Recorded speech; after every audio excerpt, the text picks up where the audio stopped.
ਸਤਿ ਸ਼੍ਰੀ ਅਕਾਲ। ਤੁਸੀਂ ਦੇਖ ਰਹੇ ਹੋ ਪੰਜਾਬ ਮੇਲ ਯੂਐਸਏ ਟੀਵੀ। ਮੈਂ ਬरुण ਕੌਰ ਮਾਨ। ਖਬਰਾਂ ਦੇ ਬੁਲੇਟਿਨ 'ਚ ਤੁਹਾਡਾ ਸਵਾਗਤ। ਪੇਸ਼ ਨੇ ਪਹਿਲਾਂ ਚੋਣਵੀਆਂ ਖਬਰਾਂ। ਘਰੇਲੂ 에ਅਰਲਾਈਨਸ ਨੂੰ ਰਾਹਤ। ਅੰਤਰਰਾਸ਼ਟਰੀ ਉਡਾਣਾਂ ਲਈ ATF ਤੇ ਦੇਣੀ ਪਏਗੀ ਐਕਸਾਈਜ਼ ਡਿਊਟੀ। ਇੰਡੀਗੋ हैदराबाद ਤੇ ਦਿੱਲੀ ਵਿੱਚ ਤਾਇਨਾਤ ਤਕਨੀਕੀ ਸਟਾਫ ਮੈਡੀਕਲ ਛੁੱਟੀ ਤੇ ਉਡਾਣਾਂ ਤੇ ਅਸਰ। ਬਾਈਡਨ ਵੱਲੋਂ ਸ਼ਿੰਜੋ ਆਬੇ ਦੇ ਦੇਹਾਂਤ ਤੇ ਦੁੱਖ ਪ੍ਰਗਟ। ਨਿਊਯਾਰਕ ਸਿਟੀ ਦੇ ਮਸ਼ਹੂਰ ਕੌਨੀ ਆਈਲੈਂਡ ਵਾਕ ਤੇ ਗੋਲੀਬਾਰੀ, 5 ਲੋਕ ਜ਼ਖਮੀ। ਐਲਨ ਮਸਕ के खिलाफ कानूनी कार्रवाई की तैयारी विच ट्विटर। न्यूयॉर्क की मशहूर लॉ फर्म नाल कीता गया संपर्क। अमेरिका ने श्रीलंका विच आर्थिक संकट लई रूस नूं ठहराया जिम्मेवार। विदेश मंत्री एंटनी ब्लिंकन ने दित्ती दलील। अमेरिका विच पढ़ाई करेगा बिहार दे मजदूर दा बेटा। ते हुण इन्हां खबरां दा विस्तार ते कुछ होर खबरां।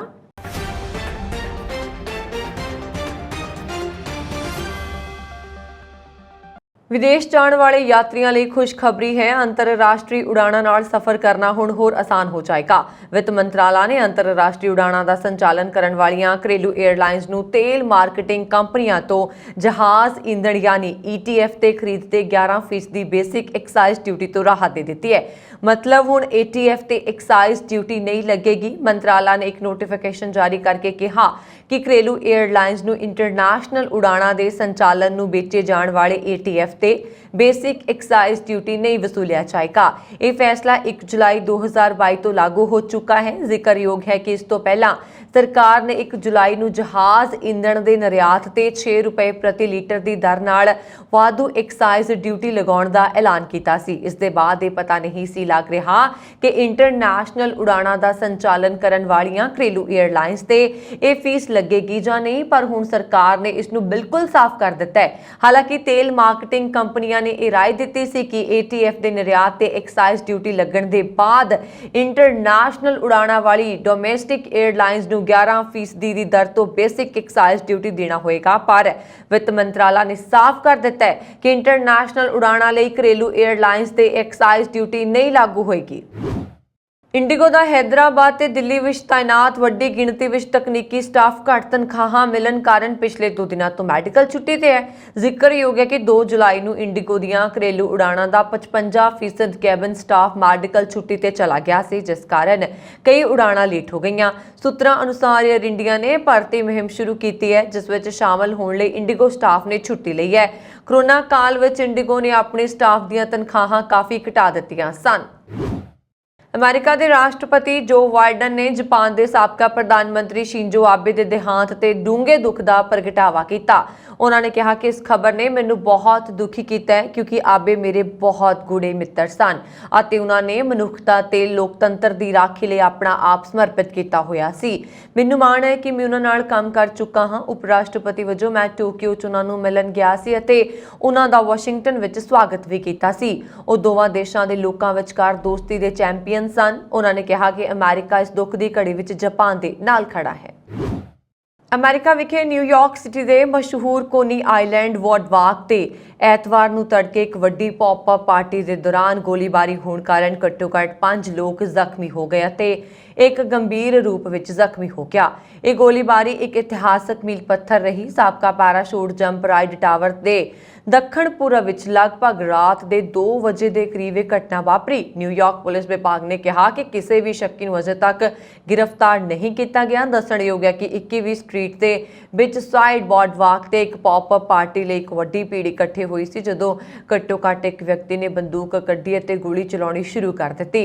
ये फौरी तौर पर स्पष्ट नहीं हो सके कि गोलीबारी किस कारण हुई है। न्यूयॉर्क पुलिस ने दस्सिया कि जख्मी हुई लोगों की उम्र 19 तो 37 के विचकार सी। उन्होंने नाम तुरंत जारी नहीं किए गए। इस गोलीबारी में एक 37 साला व्यक्ति नूं पिठ विच गोली मार दी गई सी अते उसनूं गंभीर हालत विच स्थानक हस्पताल लिजाया गया।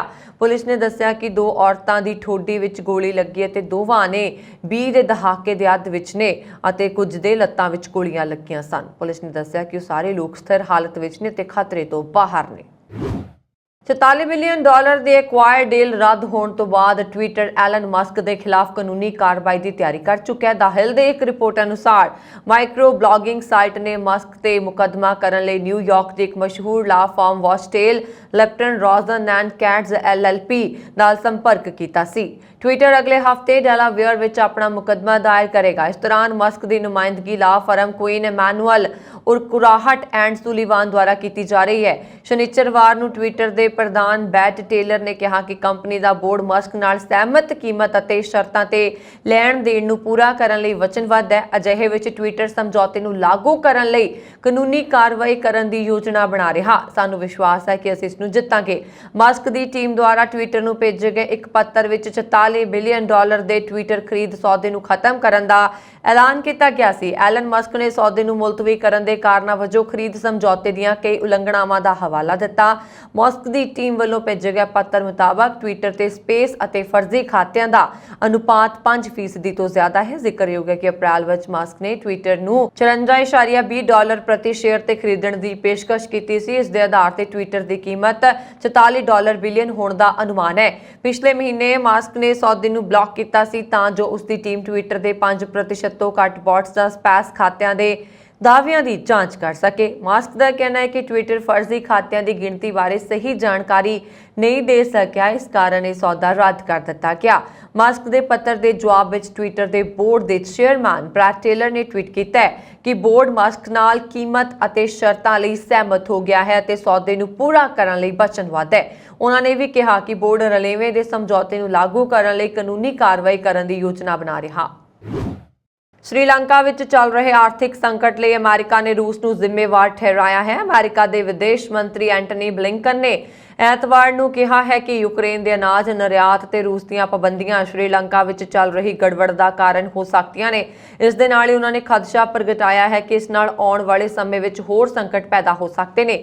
ਫਰਾਂਸ ਪ੍ਰੈਸ ਦੀ ਏਜੰਸੀ ਮੁਤਾਬਕ ਬੈਂਕਾਕ ਵਿੱਚ ਪੱਤਰਕਾਰਾਂ ਨਾਲ ਗੱਲਬਾਤ ਕਰਦੇ ਹੋਏ ਅਮਰੀਕੀ ਵਿਦੇਸ਼ ਮੰਤਰੀ ਨੇ ਕਿਹਾ ਕਿ ਅਸੀਂ ਯੂਕਰੇਨ ਤੇ ਰੂਸ ਦੇ ਹਮਲੇ ਦਾ ਅਸਰ ਹਰ ਜਗ੍ਹਾ ਦੇਖ ਰਹੇ ਹਾਂ। ਸ਼੍ਰੀਲੰਕਾ ਵਿੱਚ ਚੱਲ ਰਿਹਾ ਆਰਥਿਕ ਸੰਕਟ ਵੀ ਇਹਨਾਂ ਵਿੱਚੋਂ ਇੱਕ ਹੋ ਸਕਦਾ ਹੈ। ਅਸੀਂ ਇਸ ਯੁੱਧ ਦੇ ਪ੍ਰਭਾਵ ਅਤੇ ਦੁਨੀਆ ਭਰ ਵਿੱਚ ਹੋਣ ਵਾਲੇ ਇਸ ਦੇ ਅਸਰ ਬਾਰੇ ਚਿੰਤਿਤ ਹਾਂ।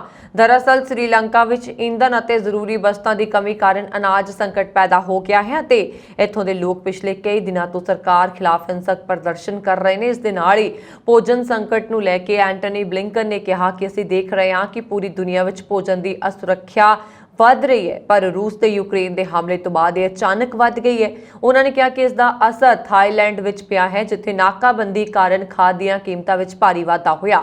ਖੇਤੀਬਾੜੀ ਵਿੱਚ ਅਮੀਰ ਥਾਈਲੈਂਡ ਵਰਗੇ ਦੇਸ਼ ਵਿੱਚ ਇਹ ਖਾਸ ਤੌਰ ਤੇ ਮਹੱਤਵਪੂਰਨ ਹੈ। ਖਾਦਾਂ ਦੀ ਘਾਟ ਦਾ ਮਤਲਬ ਹੈ ਕਿ ਅਗਲੇ ਸਾਲ ਪੈਦਾਵਾਰ ਘਟੇਗੀ ਅਤੇ ਅਨਾਜ ਸੰਕਟ ਵਧੇਗਾ ਅਤੇ ਕੀਮਤਾਂ ਵਧਣਗੀਆਂ। ਤੁਹਾਨੂੰ ਦੱਸ ਦਈਏ ਕਿ ਪਿਛਲੇ ਕਈ ਮਹੀਨਿਆਂ ਤੋਂ ਸ੍ਰੀਲੰਕਾ ਆਰਥਿਕ ਸੰਕਟ ਦਾ ਸਾਹਮਣਾ ਕਰ ਰਿਹਾ। ਬਾਲਣ ਅਤੇ ਖਾਣ ਪੀਣ ਦੀਆਂ ਵਸਤੂਆਂ ਦੀ ਕਮੀ ਕਾਰਨ ਲੋਕਾਂ ਵਿੱਚ ਭਾਰੀ ਰੋਸ ਹੈ। ਸ਼ਨੀਵਾਰ ਨੂੰ ਪ੍ਰਦਰਸ਼ਨਕਾਰੀਆਂ ਨੇ ਰਾਸ਼ਟਰਪਤੀ ਗੋਟਾਬਾਇਆ ਰਾਜਪਕਸ਼ੇ ਦੀ ਰਿਹਾਇਸ਼ ਤੇ ਭੰਨਤੋੜ ਕੀਤੀ ਅਤੇ ਉਸ ਤੇ ਕਬਜ਼ਾ ਕਰ ਲਿਆ। ਇਸ ਦੇ ਨਾਲ ਹੀ ਪ੍ਰਧਾਨ ਮੰਤਰੀ ਰੋਨਲ ਵਿਕਰਮਸਿੰਘੇ ਦੇ ਨਿੱਜੀ ਨਿਵਾਸ ਨੂੰ ਅੱਗ ਲਗਾ ਦਿੱਤੀ ਗਈ। ਬਹੁਤ ਸਾਰੇ ਲੋਕ ਹੁੰਦੇ ਨੇ ਜਿਨ੍ਹਾਂ ਕੋਲ ਸਾਰੇ ਸਾਧਨ ਹੋਣ ਦੇ ਬਾਵਜੂਦ ਜ਼ਿੰਦਗੀ ਵਿੱਚ ਕੁਝ ਨਾ ਕਰਨ ਲਈ ਬਹਾਨੇ ਕੱਢਦੇ ਨੇ ਤੇ ਆਪਣੀ ਕਿਸਮਤ ਨੂੰ ਦੋਸ਼ੀ ਦਿੰਦੇ ਨੇ, ਤੇ ਕੁਝ ਅਜਿਹੇ ਲੋਕ ਨੇ ਹੁੰਦੇ ਨੇ ਜੋ ਬਿਨਾਂ ਕਿਸੇ ਸਾਧਨ ਦੇ, ਬਿਨਾਂ ਕਿਸੇ ਸੁੱਖ ਆਰਾਮ ਦੇ, ਗਰੀਬੀ ਵਿੱਚ ਪਲ ਕੇ ਵੀ ਆਪਣੀ ਮਿਹਨਤ ਦੇ ਦਮ ਤੇ ਆਪਣੀ ਕਿਸਮਤ ਖੁਦ ਲਿਖਦੇ ਨੇ। ਅਜਿਹਾ ਹੀ ਨੌਜਵਾਨ ਜਿਸ ਨੇ ਆਪਣੀ ਮਿਹਨਤ ਨਾਲ ਆਪਣੀ ਕਿਸਮਤ ਨੂੰ ਚਮਕਾਇਆ ਤੇ ਉਸ ਦੇ ਬਾਰੇ ਵਿੱਚ ਤੁਹਾਨੂੰ ਦੱਸ ਰਹੇ ਹਾਂ, ਜਿਸ ਬਾਰੇ ਜਾਣ ਕੇ ਤੁਸੀਂ ਵੀ ਉਸ ਦੀ ਮਿਹਨਤ ਨੂੰ ਸਲਾਮ ਕਰੋਗੇ।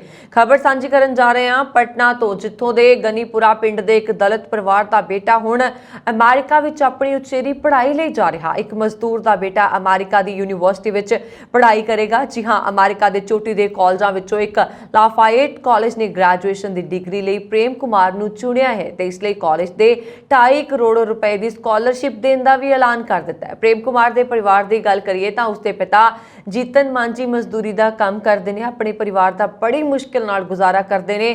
ਪ੍ਰੇਮ ਕੁਮਾਰ ਆਪਣੇ 5 ਭੈਣਾਂ ਦਾ ਇਕਲੌਤਾ ਭਰਾ ਹੈ। ਪ੍ਰੇਮ ਨੇ ਸੋਸ਼ਿਤ ਸਮਾਧਾਨ ਕੇਂਦਰ ਉਡਾਨ ਟੋਲਾ ਦਾਨਾਪੁਰ ਤੋਂ 10ਵੀਂ ਦੀ ਪੜ੍ਹਾਈ ਕੀਤੀ ਹੈ। ਉਸਨੇ ਇਸੇ ਕਾਲਜ ਤੋਂ 2022 ਵਿੱਚ ਸਾਇੰਸ ਅਤੇ ਮੈਥ ਪੇਪਰ ਵਿੱਚ ਇੰਟਰ ਦਾ ਪੇਪਰ ਦਿੱਤਾ। 14 ਸਾਲ ਦੀ ਉਮਰ ਵਿੱਚ ਪ੍ਰੇਮ ਨੇ ਪਟਨਾ ਦੇ ਜਸਪ੍ਰੀਤ ਗਲੋਬਲ ਇੰਸਟੀਚਿਊਟ ਨਾਲ ਜੁੜ ਕੇ ਆਪਣੀ ਪੜ੍ਹਾਈ ਨੂੰ ਅੱਗੇ ਵਧਾਇਆ। ਇੱਥੇ ਸੰਸਥਾ ਰਾਹੀਂ ਉਸ ਨੂੰ ਅਜੇ ਕੁਝ ਦਿਨ ਪਹਿਲਾਂ ਹੀ ਇਸ ਗੱਲ ਦੀ ਜਾਣਕਾਰੀ ਮਿਲੀ ਕਿ ਉਸ ਅਮਰੀਕਾ ਦੇ ਪ੍ਰਸਿੱਧ ਕਾਲਜ ਤੋਂ 2.5 ਕਰੋੜ ਦਾ ਵਜ਼ੀਫਾ ਹਾਸਲ ਕੀਤਾ ਹੈ। ਪ੍ਰੇਮ ਨੇ ਇਸ ਪ੍ਰਾਪਤੀ ਲਈ ਆਪਣੇ ਪਿਤਾ ਅਤੇ ਆਪਣੇ ਅਧਿਆਪਕਾਂ ਦਾ ਧੰਨਵਾਦ ਕੀਤਾ। ਵਾਰਨਰ ਵਿਨਫਰੇ ਇੱਕ ਸਾਬਕਾ ਨੈਸ਼ਵਿਲ ਸਿਟੀ ਕਾਉਂਸਲਮੈਨ ਦਾ ਬੀਤੇ ਦਿਨ ਦੇਹਾਂਤ ਹੋ ਗਿਆ। ਉਸ ਦੀ ਧੀ ਅਤੇ ਟੀਵੀ ਮੌਗਲ ਦਾ ਇੱਕ ਨਾਮ ਵਰਨਾ ਓਪਰਾ ਵਿਨਫਰੇ ਨੇ ਸ਼ਨੀਵਾਰ ਨੂੰ ਆਪਣੇ ਇੰਸਟਾਗ੍ਰਾਮ ਪੋਸਟ ਤੇ ਆਪਣੇ ਪਿਤਾ ਦੀ ਮੌਤ ਦੀ ਜਾਣਕਾਰੀ ਸਾਂਝੀ ਕੀਤੀ। ਉਹ 88 ਸਾਲਾਂ ਦੇ ਸਨ। ਇੰਸਟਾਗ੍ਰਾਮ ਪੋਸਟ ਤੇ ਓਪਰਾ ਨੇ ਕਿਹਾ ਕਿ ਉਸਦੇ ਪਿਤਾ ਦੀ ਸ਼ੁੱਕਰਵਾਰ ਨੂੰ ਮੌਤ ਹੋ ਗਈ।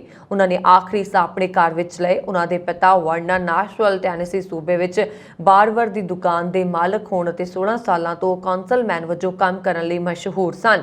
ਟੈਨੇਸੀ ਨੈਸ਼ਵਿਲ ਦੇ ਮੇਅਰ ਜੋਹਨ ਕੂਪਰ ਨੇ ਵਾਰਨਰ ਵਿਨਫਰੇ ਦੇ ਪਰਿਵਾਰ ਪ੍ਰਤੀ ਡੂੰਘੀ ਸੰਵੇਦਨਾ ਦੀ ਪੇਸ਼ਕਸ਼ ਕੀਤੀ ਹੈ ਤੇ ਉਸ ਨੂੰ ਉਦਮੀ ਮਿਲਣਸਾਰ ਅਤੇ ਸਮਾਜ ਵਿੱਚ ਨੌਜਵਾਨ ਨੂੰ ਨੇਕ ਸਲਾਹ ਦੇਣ ਲਈ ਆਪਣੀ ਜ਼ਿੰਦਗੀ ਸਮਰਪਿਤ ਕਰਨ ਲਈ ਯਾਦ ਕੀਤਾ।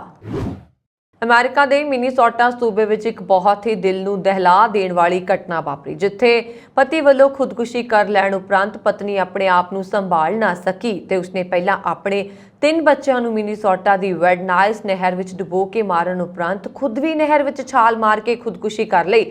ਇਹਨਾਂ ਸਾਰਿਆਂ ਦੀਆਂ ਲਾਸ਼ਾਂ ਪੁਲਿਸ ਨੇ ਬਰਾਮਦ ਕਰ ਲਈਆਂ ਨੇ। 23 ਸਾਲਾ ਪਤਨੀ ਦੀ ਪਛਾਣ ਮੌਲੀ ਚੈਂਗ ਵਜੋਂ ਹੋਈ ਹੈ।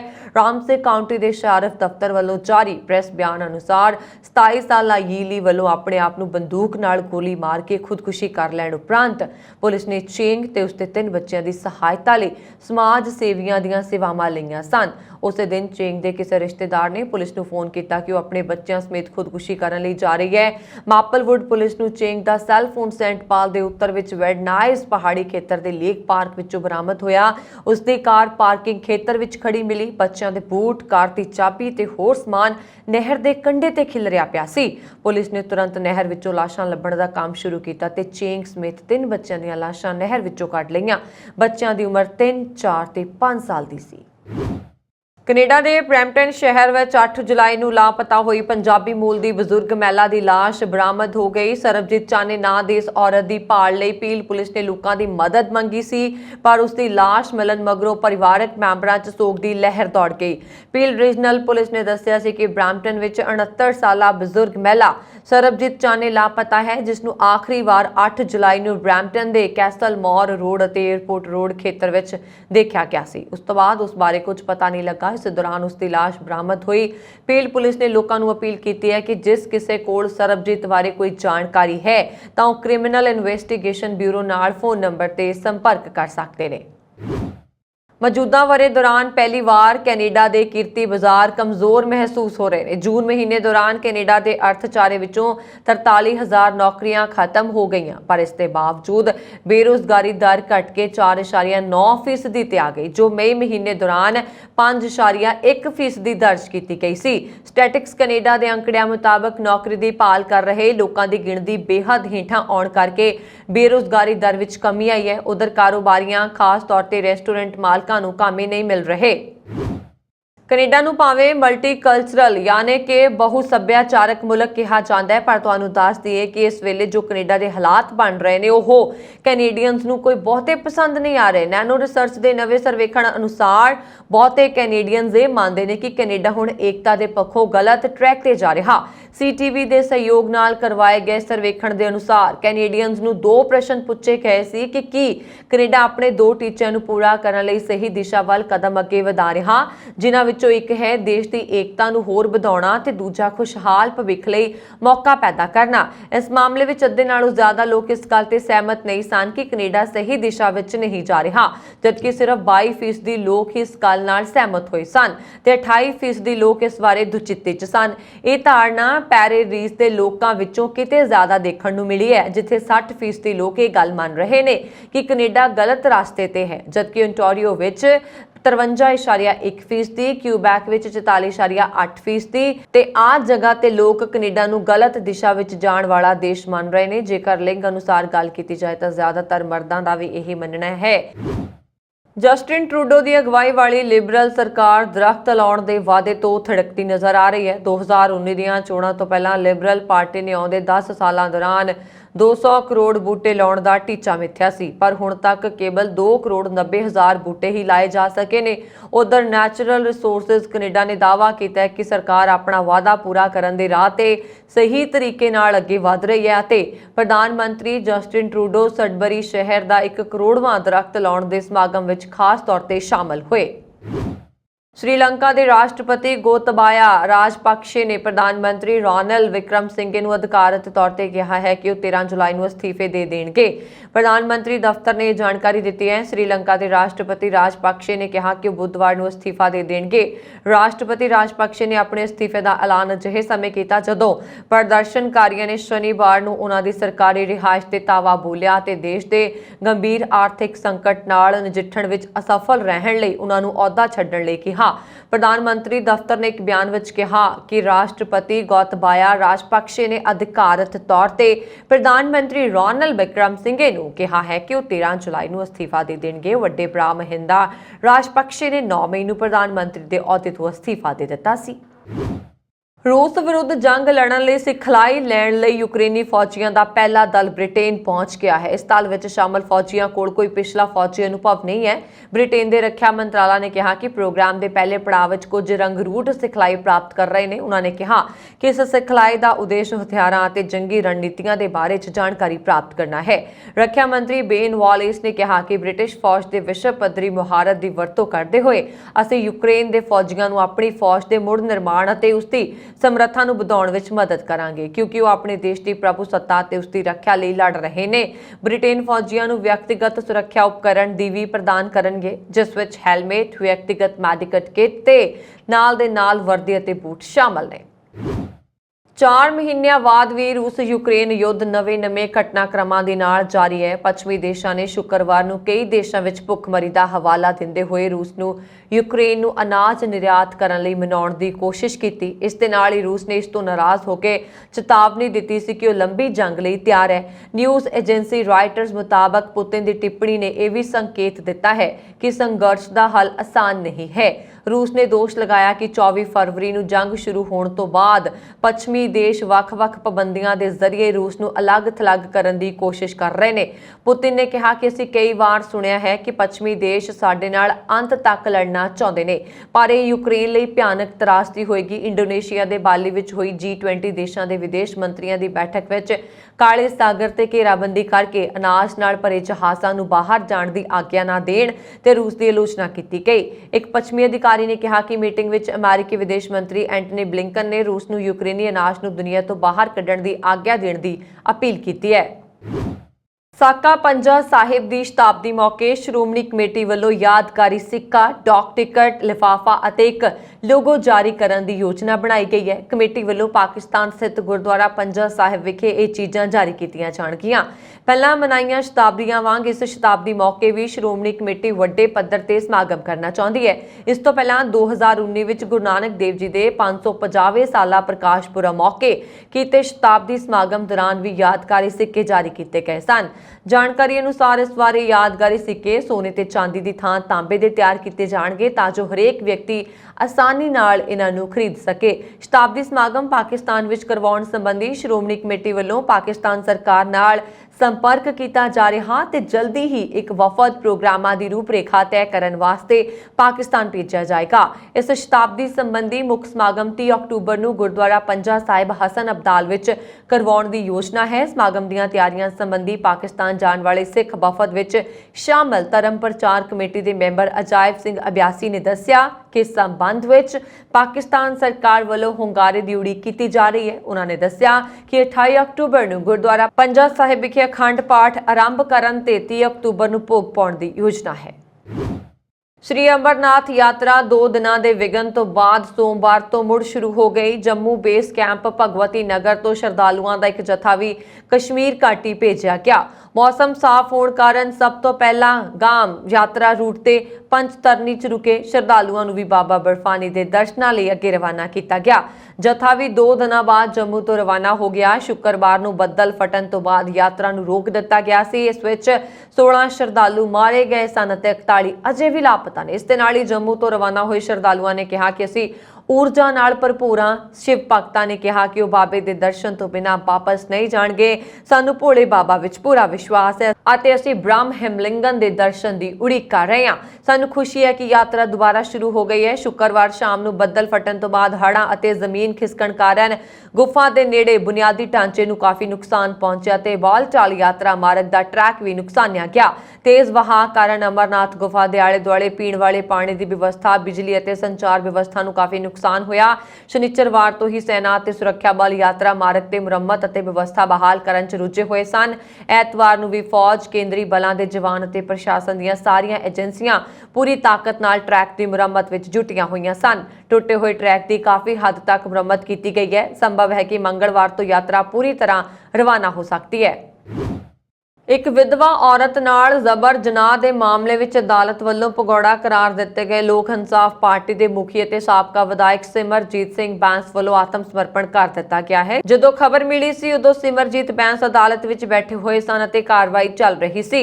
ਇਸ ਸੰਬੰਧੀ ਲੋਕ ਇਨਸਾਫ ਪਾਰਟੀ ਵੱਲੋਂ ਸਿਮਰਜੀਤ ਸਿੰਘ ਬੈਂਸ ਦੇ ਫੇਸਬੁੱਕ ਪੇਜ ਤੇ ਲਿਖਿਆ ਗਿਆ ਹੈ ਕਿ ਪਹਿਲਾਂ ਵੀ ਕਿਹਾ ਸੀ ਅਤੇ ਹੁਣ ਵੀ ਕਹਿੰਦੇ ਹਾਂ, ਸਾਨੂੰ ਮਾਣਯੋਗ ਅਦਾਲਤ ਦੀ ਨਿਆਂ ਪ੍ਰਣਾਲੀ ਤੇ ਪੂਰਾ ਭਰੋਸਾ ਹੈ। ਉਹਨਾਂ ਨੇ ਲਿਖਿਆ ਕਿ ਅਦਾਲਤ ਦੇ ਹੁਕਮਾਂ ਤਹਿਤ ਸਿਮਰਜੀਤ ਸਿੰਘ ਬੈਂਸ ਨੇ ਅਦਾਲਤ ਵਿੱਚ ਆਤਮ ਸਮਰਪਣ ਕਰ ਦਿੱਤਾ ਹੈ। ਉਹਨਾਂ ਨੇ ਕਿਹਾ ਕਿ ਜਿਹੜਾ ਵੀ ਸੱਚ ਹੈ ਬਹੁਤ ਜਲਦ ਸਾਰਿਆਂ ਦੇ ਸਾਹਮਣੇ ਆ ਜਾਏਗਾ। ਦੱਸਣਯੋਗ ਹੈ ਕਿ ਵਿਧਵਾ ਔਰਤ ਦੀ ਸ਼ਿਕਾਇਤ ਤੇ ਸਿਮਰਜੀਤ ਬੈਂਸ ਖਿਲਾਫ ਜ਼ਬਰ ਜਨਾਹ ਦਾ ਮਾਮਲਾ ਦਰਜ ਕੀਤਾ ਗਿਆ ਸੀ। ਉਹਨਾਂ ਨੇ ਜ਼ਮਾਨਤ ਲਈ ਹਾਈ ਕੋਰਟ ਅਤੇ ਸੁਪਰੀਮ ਕੋਰਟ ਵਿੱਚ ਵੀ ਪਟੀਸ਼ਨ ਪਾਈ ਹੈ, ਜਿੱਥੋਂ ਉਹਨਾਂ ਨੂੰ ਕੋਈ ਰਾਹਤ ਨਹੀਂ ਮਿਲੀ। ਅਦਾਲਤ ਵੱਲੋਂ ਉਹਨਾਂ ਨੂੰ ਭਗੌੜਾ ਕਰਾਰ ਦਿੱਤਾ ਗਿਆ ਸੀ। ਹੁਣ ਉਹਨਾਂ ਵੱਲੋਂ ਅਦਾਲਤ ਵਿੱਚ ਆਤਮ ਸਮਰਪਣ ਕਰ ਦਿੱਤਾ ਗਿਆ ਹੈ।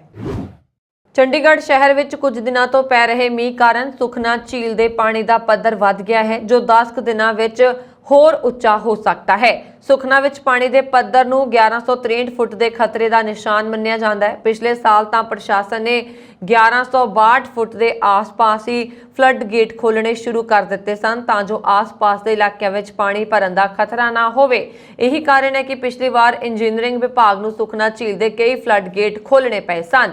ਦੱਸਣਯੋਗ ਹੈ ਕਿ ਕੈਚਮੈਂਟ ਏਰੀਆ ਵਿੱਚ ਵੀ ਚੰਗਾ ਮੀਂਹ ਪੈ ਜਾਂਦਾ ਹੈ ਤਾਂ ਸੁਖਨਾ ਝੀਲ ਵਿੱਚ ਪਾਣੀ ਦਾ ਪੱਧਰ ਅਚਾਨਕ ਵੱਧ ਜਾਂਦਾ ਹੈ, ਕਿਉਂਕਿ ਕੈਚਮੈਂਟ ਏਰੀਆ ਦਾ ਪਾਣੀ ਸੁਖਨਾ ਝੀਲ ਵਿੱਚ ਸ਼ਾਮਲ ਹੁੰਦਾ ਹੈ। ਇਹੀ ਕਾਰਨ ਹੈ ਕਿ ਝੀਲ ਤੇ ਅਧਿਕਾਰੀਆਂ ਦੀ ਤੈਨਾਤੀ ਦੇ ਨਾਲ ਹੀ ਹਰ ਘੰਟੇ ਬਾਅਦ ਪਾਣੀ ਦੇ ਪੱਧਰ ਦੀ ਜਾਣਕਾਰੀ ਲਈ ਜਾਂਦੀ ਹੈ। ਯੂਟੀ ਪ੍ਰਸ਼ਾਸਨ ਦੇ ਇੱਕ ਅਧਿਕਾਰੀਆਂ ਨੇ ਦੱਸਿਆ ਕਿ ਸੁਖਨਾ ਝੀਲ ਵਿੱਚ ਪਾਣੀ ਦੇ ਪੱਧਰ ਦੇ ਵਧਣ ਕਾਰਨ ਹੀ ਝੀਲ ਤੇ ਵਿਭਾਗ ਦੇ ਮੁਲਾਜ਼ਮਾਂ ਦੀ ਪਹਿਲਾਂ ਹੀ ਤੈਨਾਤੀ ਕਰ ਦਿੱਤੀ ਗਈ ਹੈ। ਪੰਜਾਬ ਨੂੰ ਵੀ ਇਸ ਸੰਬੰਧੀ ਜਾਣਕਾਰੀ ਦਿੱਤੀ ਜਾ ਰਹੀ ਹੈ ਤਾਂ ਕਿ ਜੇਕਰ ਸੁਖਨਾ ਤੋਂ ਪਾਣੀ ਛੱਡਿਆ ਜਾਂਦਾ ਹੈ ਤਾਂ ਉੱਥੇ ਪਹਿਲਾਂ ਹੀ ਉਚਿਤ ਪ੍ਰਬੰਧ ਕੀਤੇ ਜਾ ਸਕਣ। ਰਾਣਾ ਕੰਦੋਵਾਲੀਆ ਕਤਲ ਮਾਮਲੇ ਵਿੱਚ ਗੈਂਗਸਟਰ ਲਾਰੈਂਸ ਬਿਸ਼ਨੋਈ ਨੂੰ ਸਖਤ ਸੁਰੱਖਿਆ ਪ੍ਰਬੰਧਾਂ ਹੇਠ ਸੋਮਵਾਰ ਸਵੇਰੇ ਮੁੜ ਅਦਾਲਤ ਵਿੱਚ ਪੇਸ਼ ਕੀਤਾ ਗਿਆ, ਜਿੱਥੇ ਹੁਸ਼ਿਆਰਪੁਰ ਪੁਲਿਸ ਨੂੰ ਲਾਰੈਂਸ ਬਿਸ਼ਨੋਈ ਦਾ ਟ੍ਰਾਂਜ਼ਿਟ ਰਿਮਾਂਡ ਦਿੱਤਾ ਗਿਆ। ਇਸ ਮੌਕੇ ਅੰਮ੍ਰਿਤਸਰ ਅਦਾਲਤ ਦੇ ਬਾਹਰ ਵੱਡੀ ਗਿਣਤੀ ਵਿੱਚ ਪੁਲਿਸ ਫੋਰਸ ਨੂੰ ਤਾਇਨਾਤ ਕੀਤਾ ਗਿਆ ਸੀ। ਲਾਰੈਂਸ ਬਿਸ਼ਨੋਈ ਨੂੰ ਰਾਣਾ ਕੰਦੋਵਾਲੀਆ ਕਤਲ ਮਾਮਲੇ ਵਿੱਚ ਸਖਤ ਸੁਰੱਖਿਆ ਪ੍ਰਬੰਧਾਂ ਹੇਠ ਅਦਾਲਤ ਵਿੱਚ ਪੇਸ਼ ਕੀਤਾ ਗਿਆ ਸੀ। ਦੱਸਣਯੋਗ ਹੈ ਕਿ ਲਾਰੈਂਸ ਬਿਸ਼ਨੋਈ ਅੰਮ੍ਰਿਤਸਰ ਅਦਾਲਤ ਵਿੱਚ ਤੀਜੀ ਵਾਰ ਪੇਸ਼ ਹੋਇਆ ਹੈ। ਇਸ ਤੋਂ ਪਹਿਲਾਂ 8 ਜੁਲਾਈ ਨੂੰ 6 ਜੁਲਾਈ ਤੱਕ ਅੰਮ੍ਰਿਤਸਰ ਪੁਲਿਸ ਨੂੰ ਲਾਰੈਂਸ ਬਿਸ਼ਨੋਈ ਦਾ ਰਿਮਾਂਡ ਮਿਲਿਆ ਸੀ ਅਤੇ SSOC ਵੱਲੋਂ ਉਸ ਨੂੰ ਆਪਣੀ ਹਿਰਾਸਤ ਵਿੱਚ ਰੱਖ ਕੇ ਪੁੱਛਗਿੱਛ ਕੀਤੀ ਜਾ ਰਹੀ ਸੀ। ਫਿਰ 6 ਜੁਲਾਈ ਨੂੰ ਦੁਬਾਰਾ ਅੰਮ੍ਰਿਤਸਰ ਪੁਲਿਸ ਨੇ ਲਾਰੈਂਸ ਬਿਸ਼ਨੋਈ ਦਾ 11 ਜੁਲਾਈ ਤੱਕ ਰਿਮਾਂਡ ਮਿਲਿਆ ਸੀ, ਜਿਸ ਤੋਂ ਬਾਅਦ ਅਦਾਲਤ ਵਿੱਚ ਲਾਰੈਂਸ ਬਿਸ਼ਨੋਈ ਨੂੰ ਪੇਸ਼ ਕੀਤਾ ਗਿਆ। ਇਸ ਦੌਰਾਨ ਲਾਰੈਂਸ ਬਿਸ਼ਨੋਈ ਦਾ ਰਿਮਾਂਡ ਹਾਸਲ ਕਰਨ ਲਈ ਹੁਸ਼ਿਆਰਪੁਰ ਤੇ ਮੁਕਤਸਰ ਸਾਹਿਬ ਦੀ ਪੁਲਿਸ ਪਹਿਲਾਂ ਹੀ ਪੁੱਜੀ ਹੋਈ ਸੀ। ਜ਼ਿਲ੍ਹਾ ਮੋਗਾ ਦੇ ਪਿੰਡ ਮੀਨਿਆਂ ਵਿੱਚ ਉਸ ਸਮੇਂ ਖੁਸ਼ੀ ਦੀ ਲਹਿਰ ਦੌੜ ਗਈ ਜਦੋਂ ਇੱਥੋਂ ਦੇ ਜੰਪਲ ਹਰਜੀਤ ਸਿੰਘ ਨੂੰ ਇਸਰੋ ਵੱਲੋਂ ਉਸ ਦੇ ਨਾਂ ਤੇ ਡਾਕ ਟਿਕਟ ਜਾਰੀ ਕਰਨ ਤੇ ਸਨਮਾਨਿਤ ਕੀਤਾ ਗਿਆ। ਇਸਰੋ ਵੱਲੋਂ ਰਾਕਟ ਵਿਗਿਆਨੀ ਹਰਜੀਤ ਸਿੰਘ ਦੇ ਯੋਗਦਾਨ ਸਦਕਾ ਡਾਕ ਟਿਕਟ ਜਾਰੀ ਕਰਨਾ ਮੋਗਾ ਲਈ ਬੜੇ ਮਾਣ ਵਾਲੀ ਗੱਲ ਹੈ। ਦੱਸ ਦਈਏ ਕਿ ਸਾਲ 2007 ਤੋਂ ਹਰਜੀਤ ਸਿੰਘ ਭਾਰਤੀ ਪੁਲਾੜ ਖੋਜ ਸੰਸਥਾ ਵਿੱਚ ਬਤੌਰ ਰਾਕਟ ਵਿਗਿਆਨੀ ਖੋਜ ਕਰ ਰਹੇ ਨੇ। ਇਸ ਤੋਂ ਪਹਿਲਾਂ ਸਾਲ 2017 ਵਿੱਚ ਇਸਰੋ ਨੇ ਉਹਨਾਂ ਦੇ ਸ਼ਾਨਦਾਰ ਕੰਮ ਬਦਲੇ ਟੀਮ ਐਕਸੀਲੈਂਸ ਅਵਾਰਡ ਦਿੱਤਾ ਸੀ ਤੇ ਸਾਲ 2018 ਦਾ ਯੰਗ ਸਾਇੰਟਿਸਟ ਅਵਾਰਡ ਨਾਲ ਨਿਵਾਜਿਆ ਗਿਆ ਸੀ। ਉਸ ਤੋਂ ਬਾਅਦ ਇਸਰੋ ਨੇ ਹੁਣ ਹਰਜੀਤ ਸਿੰਘ ਦੇ ਕੰਮਾਂ ਦਾ ਮੁਲਾਂਕਣ ਕਰਦਿਆਂ ਉਹਨਾਂ ਦੀ ਫੋਟੋ ਵਾਲਾ ਡਾਕ ਟਿਕਟ ਜਾਰੀ ਕਰਕੇ ਹਰਜੀਤ ਨੂੰ ਸਨਮਾਨਿਤ ਕੀਤਾ ਹੈ। ਇਹ ਸਨ ਹੁਣ ਤੱਕ ਦੀਆਂ ਖਬਰਾਂ। ਮੈਨੂੰ ਵਰੁਣ ਕੌਰ ਮਾਨ ਨੂੰ ਦਿਵਾ ਗਿਆ। ਹੋਰ ਖਬਰਾਂ ਦੇ ਲਈ ਸਾਡਾ YouTube ਚੈਨਲ ਪੰਜਾਬ ਮੇਲ USA TV ਜ਼ਰੂਰ ਸਬਸਕ੍ਰਾਈਬ ਕਰੋ। ਸਤਿ ਸ਼੍ਰੀ ਅਕਾਲ।